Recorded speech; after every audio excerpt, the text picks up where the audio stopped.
नमस्कार भाई। आज मैं एक ऐसे सब्जेक्ट पर आपसे बात करना चाहूंगा जो राष्ट्रीय एकता और राष्ट्र की एकात्मता से जुड़ा हुआ है।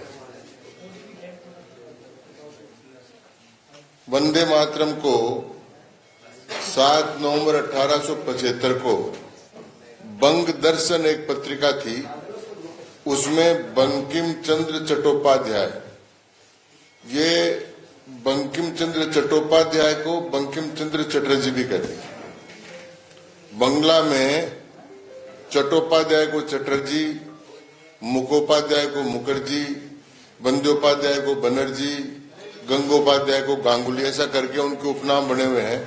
तो अब मैं चटर्जी शब्द का प्रयोग करूंगा। तो बंकिम चंद्र चटर्जी ने 7 नवंबर 1875 को बंग दर्शन एक पत्रिका में एक गीत लिखा था।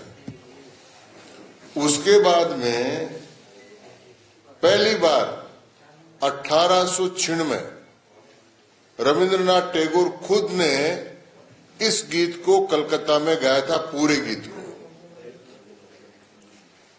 फिर अंग्रेजों ने भारत विभाजन की नींव रखी 1905 में, जब बंगाल का विभाजन किया गया।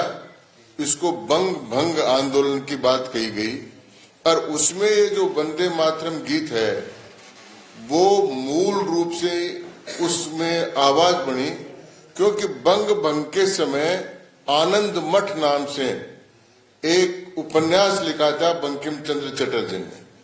उस उपन्यास में सन्यासियों द्वारा ये गीत गाया गया था और उसमें भारत माता का पहली बार वर्णन आया कि ये भारत माता है, इसका ये स्वरूप है। वो उस आनंद मठ के उसमें से आया और उस समय जो चित्र बना उसका भारत माता का, वो भी रविंद्रनाथ टैगोर के भाई थे, जो बहुत बड़े आर्टिस्ट थे, उन्होंने उसको बनाया था। लेकिन ये गीत जो बंग भंग आंदोलन की आवाज बन गया था, इसको श्री अरविंद घोष ने, महर्षि अरविंद जी ने कहते हैं, अपन बहुत बड़े योगी हुए हैं, आजादी के पूर्ण स्वतंत्रता की, स्वराज्य की मांग करने वाले पहले व्यक्ति हुए। उन्होंने इसको कहा था कि जैसे देवी देवताओं की पूजा के मंत्र हैं, उसी प्रकार वंदे मातरम भारत माता की पूजा का मंत्र बन गया है। ये श्री अरविंद घोष ने कहा था। लेकिन 1937 में कांग्रेस का अधिवेशन हुआ। मैं बात इसलिए बता रहा हूं, कल अशोक गहलोत जी ने कहा था कि हमारी विरासत है ये वंदे मातरम, तो मैं उनकी विरासत बता रहा हूं आपको। 1937 में मौलाना मोहम्मद अली और शौकत अली दो भाई थे। एक भाई उनमें कांग्रेस का अध्यक्ष था और फड़के नाम के एक व्यक्ति थे जिन्होंने वंदे मातरम कांग्रेस के अधिवेशन में गीत गाना प्रारंभ किया। जो ही उन्होंने गीत गाना प्रारंभ किया, सुजलाम सुफलाम मलिद शीतलाम तक आया, तब तक दो बैठे रहे। तब जो आ गया, तुम्ही विद्या तुम्ही धर्म है तुम्ही कर्म है, तुम्हार प्रतिमा गड़िबो मंदिरे मंदिरे, उसी समय उन्होंने फड़के का हाथ पकड़ा और कहा कि हम इसको बर्दाश्त नहीं कर सकते। लेकिन फड़के गाने से नहीं रुका, उन्होंने पूरा गीत गाया, लेकिन अध्यक्ष ने ही बहिष्कार कर दिया। उसके बाद कांग्रेस पार्टी ने जानबूझकर 1937 में इस गीत को काट दिया और इस गीत में केवल सुजलाम सुफलाम तक रखा। दुर्गा का नाम जहां आया, कमला का नाम जहां आया, विद्या विहारिणी सरस्वती का नाम जहां आया, जहां धर्म का नाम आया, जहां विद्या का नाम आया, जहां भारत माता का नाम आया, उस सारे को कांग्रेस पार्टी ने काटकर ये काम कर दिया। कांग्रेस पार्टी की विरासत ये है गहलोत साहब कि 1914 में तो आपने मुस्लिम लीग से समझौता किया और भारत के विभाजन की नींव रखी। 1914 में मुस्लिम लीग से समझौता किया कि तुर्की में जो खिलाफत आंदोलन चल रहा है, कांग्रेस उसका समर्थन करेगी यदि मुसलमान भारत की आजादी का समर्थन करेंगे। उसी दिन कांग्रेस ने द्विराष्ट्रवाद के सिद्धांत की स्थापना कर दी 1914 में। और 1937 में उन्होंने वंदे मातरम गीत को काटकर, इस प्रकार का काम करके, इस गीत को काटकर राष्ट्र की आत्मा के राष्ट्र गीत के साथ बहुत बड़ा धोखाधड़ी और वो किया। और इसके बाद में कांग्रेस ने तीसरा बड़ा काम किया कि इन्होंने बंकिम चंद्र चटर्जी की आत्मा पर तो चोट करी, रविन्द्रनाथ टैगोर की आत्मा पर तो चोट करी इन्होंने, फिर इन्होंने बाबा साहब अंबेडकर की आत्मा पर भी चोट करी। और जो भारत का प्रियम्बल था कॉन्स्टिट्यूशन का, उस प्रियम्बल को, जिसको संविधान सभा ने पारित किया गया था और कहा था कि preamble is the soul of the constitution, ये जो प्रियम्बल है वो आत्मा है, उसमें कहीं भी सेकुलर और समाजवाद का शब्द नहीं था। 1976 में इमरजेंसी में कांग्रेस पार्टी ने जबरदस्ती बिना किसी की सहमति के संविधान में संशोधन कर 42वां और ये सेकुलर और ये सब जोड़ दिया। तो कांग्रेस की जो विरासत है ना, वो विरासत तो है भारत विभाजन की और तुष्टीकरण की। मुसलमानों को तुष्टीकरण करना था, इसलिए वंदे मातरम गीत को काट दिया। अल्पसंख्यकों के वोट चाहिए, इसलिए संविधान की आत्मा में सुई चुबो दी। और 1937 में और 1905 में कांग्रेस ने सारा काम किया। और उन्होंने आरोप लगाया कि भारतीय जनता पार्टी इसका राजनीतिकरण कर रही है, नहीं कर रही है।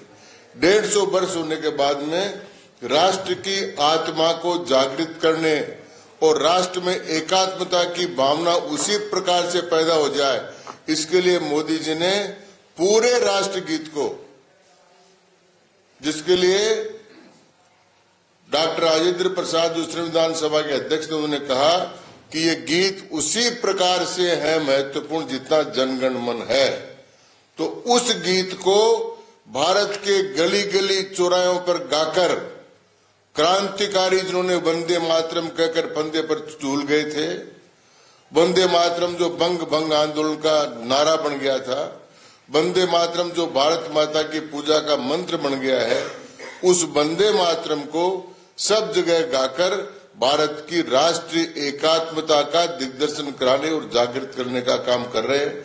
जिस प्रकार से सरदार वल्लभ भाई पटेल की 150वीं जयंती मनाकर हम लौह पुरुष का स्मरण करके भारत की एकात्मता का काम कर रहे हैं, उसी प्रकार से मोदी जी ये काम कर रहे हैं, उसी प्रकार से स्वदेशी की बात करके काम कर रहे हैं।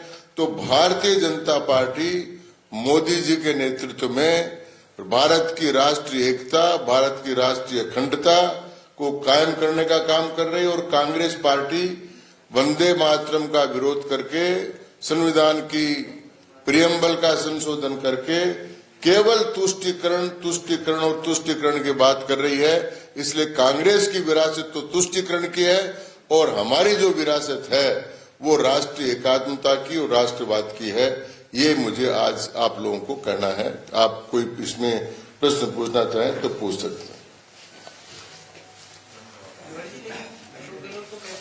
कांग्रेस की शुरुआत से ही वंदे मातरम उनके कार्यक्रमों में पूरा गाया जाता था, जबकि बीजेपी शुरुआत में इसको नहीं मानती। देखिए, उन्होंने कहा है कि ये आरएसएस वाले नमस्ते सदा वत्सल्य बोलते हैं, अब वो और अंत में भारत माता की जय बोलते हैं। तो राष्ट्रीय स्वयंसेवक संघ की स्थापना हुई 1925 में और नमस्ते सदा वत्सल्य का अर्थ है, नमस्ते सदा वत्सल्य संस्कृत में, उसका अर्थ है वंदे मातरम। तो हम तो वंदे मातरम शुरू से कह रहे आ रहे हैं। और मातृभूमि बारे में जहां तक उन्होंने कांग्रेस के बारे में कहा, तो उनको मैं याद दिलाना चाहता हूं कि कांग्रेस ही वो पार्टी है जिन्होंने 1937 में इस गीत को काटा और संविधान सभा में इसको पूरे को पारित नहीं होने दिया। और आज मैं उनको चेतावनी चैलेंज देता हूं, अगर कांग्रेस पार्टी इस बात का खुलेआम समर्थन कर दे कि वंदे मातरम का राष्ट्र गीत जो है वो पूरा गाया जाना चाहिए, तो मैं कांग्रेस की विरासत मान लूं। क्योंकि अभी भी बहुत से लोग कांग्रेस पार्टी केरल में और महाराष्ट्र में विरोध कर रही है कि हर स्कूल में पूरा राष्ट्रगान गीत नहीं गाया जाना चाहिए, जो एक पहले का स्टेंजा है उसको ही गाया जाना चाहिए। इसलिए कांग्रेस अभी भी उसी तुष्टिकरण पर लगी हुई है और अभी भी मुसलमानों को या अल्पसंख्यकों को बहकाने में लगी है कि ये जो राष्ट्र गीत है वो आपके लिए नहीं है, इसमें दुर्गा का नाम है, इसमें धर्म का नाम है, इसमें कमला का नाम है, इसमें विद्या विहारिणी का नाम है। अगर आप ये वीडियो YouTube पर देख रहे हैं तो हमारे चैनल को सब्सक्राइब करें और बेल आइकन को दबाना ना भूलें। अगर आप Facebook पर ये वीडियो देख रहे हैं तो हमारे पेज को लाइक करें।